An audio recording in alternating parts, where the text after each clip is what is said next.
My name is Lisa Showgi and I'm based in Dublin, but I work with a group of knitters in Wicklow. I decided, okay, well, I'm going to concentrate all my efforts in learning about everything about this craft as much as possible. And when I left college, I went and I worked for one of the top Irish knitwear designer, Lainey Keogh.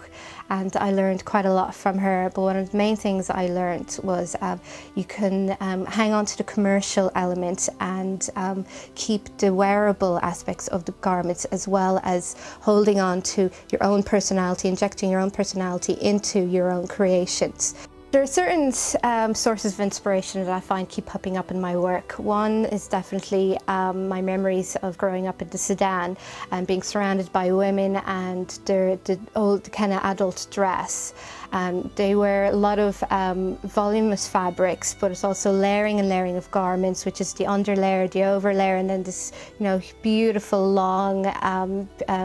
almost like a sari fabric that you wrap around your body. And then also, as well as another source of inspiration definitely would be from living here and being able to wander the galleries and museums. One definitely being the Collins Barracks Museum, which is National Museum, and they have a lot of lovely work on show, which is kind of the old Irish crafts work of the embroideries, beautiful details in the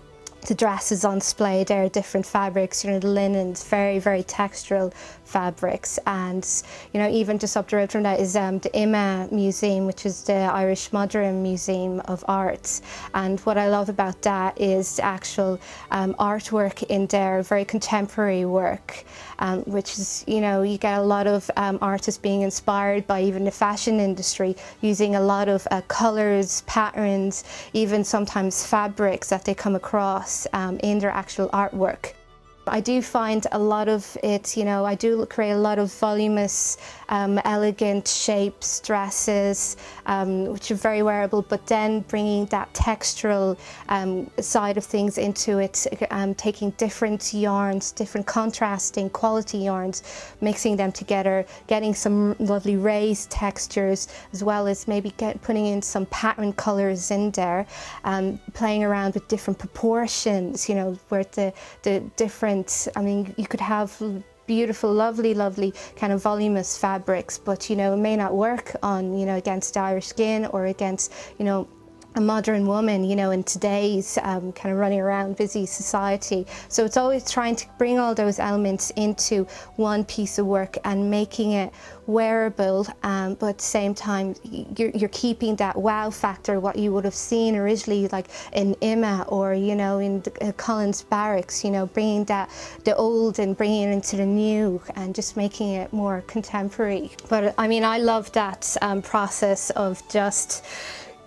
pretty much just going, you're in the studio, you're working away, you're kind of shut everything out and you're just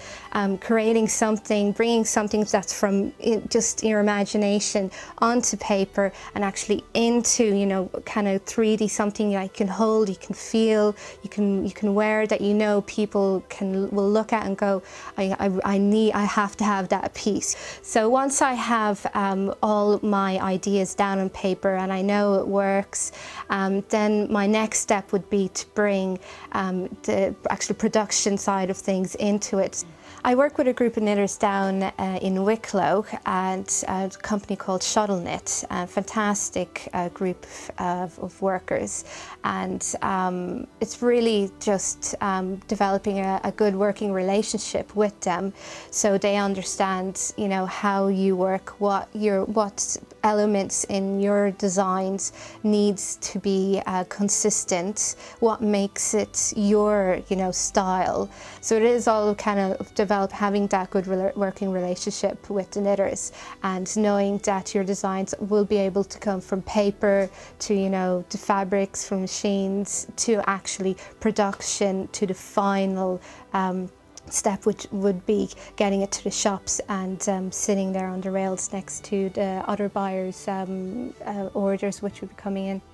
My aim would be to have an established label in Ireland under my own name and to see my work in Irish high street boutiques, but as well as to target the international markets. My customers would range from early 20s to late 70s, but also I find that a lot of different nationalities as well as different ages would love to